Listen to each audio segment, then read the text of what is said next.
د ورو سوال کړی دی چې زه په داسې ګناه کې اخته ومه او اخته یم چې ډېر کوشش مې وکړو د هغې د پرېښودو او هغه خپل شهوت خپل لاس سره پوره کول او تقریبا 10 نه زیات پیرې ما قسم خوړلی چې زه به دې ګناه ته نه راواپس کېږم او بیا راواپس شم. نو سوال دا دی چې 10 پیرې زما نه قسم مات شو یا سره پاسې 10 پیرې نو څو کفارې به ورکو؟ الجواب، اول خو دا بیماری چې کومه ده الله دې زموږ ټولو حفاظت وکړي، دا د نن سبا د ځوانانو او د هلکانو او د جنکو یو لوی مرض جوړ شوی دی، هغه د موبایلو د لاسه، د انټرنیټ د لاسه، د غلطو رابطو د لاسه او د ایمان د کمزورتیا د لاسه. دا یې وجې دي. ایمان په اوله کې کمزوري ده، خو بنیادي خبره ده. ورسره انټرنیټ په جیب کې پروت دی چې څه زړه غواړي او کومه بټن وایي هغه دی. دا کول ته ایمان کمزوری دی. نو کله چې ایمان د سړي برابري نو بیا دومره چې دا سوچي چې یاره الله راته ګوري نو بیا حیا وله ورځي. خو دلته خو هغه قسم نشتی. نو د الله نه یره کمزوري ده، ایمان کمزوری دی، موبایل ورسره جیب کې دی. ورسره درېیمه خبره کور کې ماحول هم دغه دی. کله پکې دام غټ رول ادا کوي چې کور کې ماحول هم دغه دی.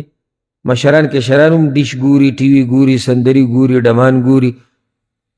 لباس دننه کور کې د زنانو ګډوډ دی، د تره لور دننه راځي، کاکا زوی دننه ناست دی، ماما زوی دننه راغی. دا ټولې قصې په دې کې دننه یو څه نه څه اثر کوي. خو د ټول نه غټه وجه هغه د ایمان کمزورتیا ده. ټول نه غټه وجه هغه د ایمان کمزورتیا. نو په دې بیمارۍ کې بیا اخته دي. دا یو کس نه دی، یعنې زه زما دا عادت ته چې زه په دې سوالاتو کې هغه سوال زیات نه بیانوم چې کومې تکرار ډېر کېږي. هغه سوال بیانوم چې هغه داسې فایدهمنې نه وي. یعنې که دا سوالونه چې دا ما ته بې شماره دا سوالونه زما نه کېږي، بې شماره، بدون مبالغه، بې شماره. زه څه وکړم او څنګه یې پرېږدم، زه څنګه کله ولې. دا ګټه بیماري ده نن سبا د ځوانانو. دا بیماري عامه شوې ده. دا بیماري عامه شوې ده. خپل شهوت په خپله پوره کول په خپل لاس او دې حده پورې رسېدلې ده چې یعنې داسې نشتې جوړه شوې ده چې وینه کې جونې نه تېرېږي مخکې. او د دې د لاسه منزله نشي راتلی. کوم سړي له خوند نه ورکوي. علم په مجالسو کې ناسته خوند نه ورکوي. د پاکو خلکو سره کېناسته سړي له مزه نه ورکوي. بس همیشه د دې سړي څه سوچي، د دې هلک او دې جنۍ چې دوی ځان له یو کمره کې وي،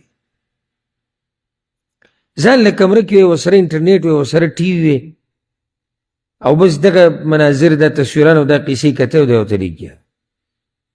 د دې نه به یو بیماري جوړېږي، یو نشتې جوړه شي. تر دې چې دې دپاره بعض ډاکټران، یعنې دا مسله دومره ګټه شوې ده، دا بعض د اتي په غوږ کې اوده دي.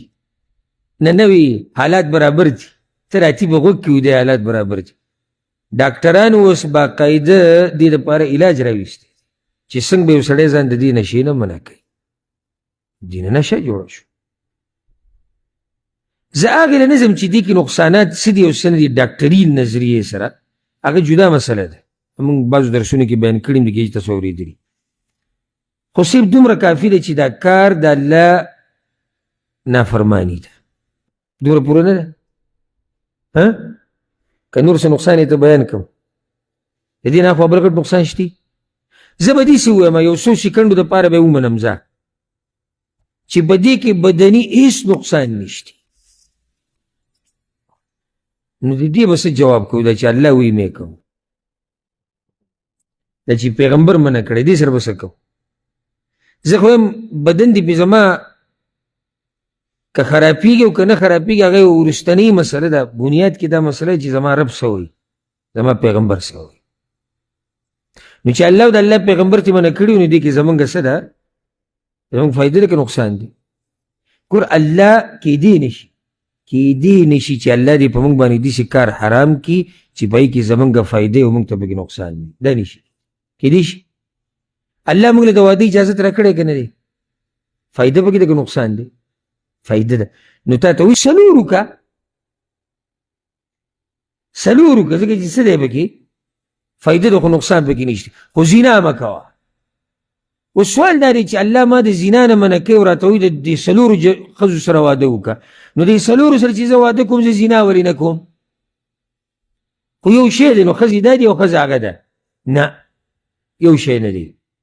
هلته چې کله ته زنا کې نسب ګډوډ کېږي، عزتونه خرابېږي، بیماریانې لګي، قوم شرمېږي، معاشره خرابېږي، ملک ته پوره ګډوډ کېږي او داسې پسې بیا ځه او ځوانان خرابېږي. ځکه چې اډې به کولی وشي، ځوانان خرابېږي، جنکۍ به ګډې وړې شي. نو کوم ځای کې په صحیح طریقې سره واده او کوم ځای کې زنا، پوه شوئ که نه؟ دا د سوچ خبرې چې سړی چې الله ماته وایي څلورو ښځو سره واده وکړه، څلورو سره زه واده کولی شم، نو زه د څلورو ښځو سره زنا ولې نشم کولی؟ په دې کې او دې کې څه فرق دی؟ دې کې او دې کې دغه فرق دی کوم چې ته ما بیان. اوس مې ورسېدی او که نه؟ ښه، او چې الله راله یو کار جایز کړي موږ یې کوو، خو چې الله یې جایز کړي ځکه چې هغه پوهېږي، هغه په هر کار کې حکمت دی. ګوره که دې رب موږ ته ویلی وی چې د څلورو نه زیات ښځې جایز دي، موږ به کړی وی که نه به کړی؟ او که دې رب راته ویلی وی چې د یو نه علاوه بله نشي کولی، موږ به کړی وی؟ موږ خو د الله بندګان یو چې څه راته وایي هغه کوو. نو چې الله را باندې یو کار ناروا کړي موږ ناروا. اوس یوه ښځه تا واده کړه، د دې د خور سره ته نکاح کړه، حالانکه الله تا ته دا ویلي چې دوه درې څلور ښځې کولی شي، او ته د دې د خور سره نکاح کوې، کولی شي؟ سړی چې دې کې څه دي؟ هلته الله وایي مې کوه.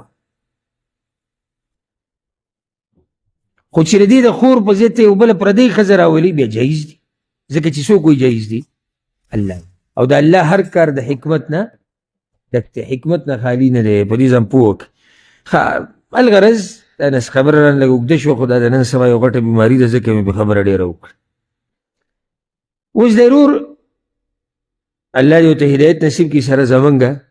دا هم ګوره ایمان دی چې د 13 او 11 پېرې قسمونه خوړي دي چې زه به دا کار بیا نه کړم. دا هم ایمان دی، یعنې دومره دی یېرېږي د الله، خو نفس او خواهشات او د شیطان په مقابله کې کمزوری دی. او دی بیا دا کار کوي او بیا کوي او بیا کوي. نو په ده څو کفارې دي؟ دا مسله یاده کوي. ګوره که چېرته قسم دې وخوړو په جدا جدا کارونو باندې، لکه مثال یو سړی وایي زما دې په الله قسم وي زه به څښاک نه کوم، زما دې په الله قسم وي زه به سګرټ نه څکم، زما دې په الله قسم وي زه به کپړې نه اچوم، زما دې په الله قسم وي زه به د پلاني خواله نه ځم، او ده دا کارونه وکړو. نو د هر یو قسم جدا کفاره ده، ځکه چې هر یو کار ځان له څه دی؟ جدا مستقل کار دی. خو که چېرته یو سړی قسم وخوري ډېر قسمونه په یو کار باندې، نو بیا 2 صورتونه دي یادې کړه. یو که چېرته یو سړي قسم وخوړو او دا قسم یې مات کو او کفاره یې ورکړه، لکه څنګه چې دا ورور دی، ده وایي چې زما دې په الله قسم وي زه به دا ګناه نه کوم، او ګناه یې وکړه او بیا یې کفاره ورکړه. صحیح شو؟ سبا له بیا دا قسم وخوړه او بیا یې ماته کړه،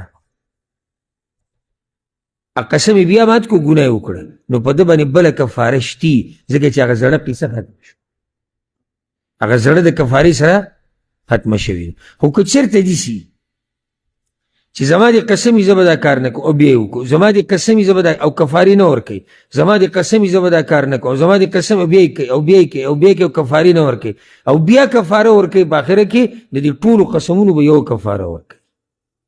ولې؟ فعل یو دی. بارک الله فیک، رفع الله قدرک. فعل یو دی، کار یو دی. خو که چېرته په منځ کې د یو کفاره ورکړه نو بیا هغه ورپسې چې کومه ده د هغې به جدا ورکړي ځکه چې هغه یوې قصه څه شوه ختمه شوه پوه شوي به تاسو که نه او د قسم کفاره که تاسو ته معلومه ده چې لسو مسکینانو له خوراک ورکول دي یا لسو مسکینانو له جوړه جامه ورکول دي او که د دې طاقت یې نه نو بیا 3 ورځې روجې نیولي والله اعلم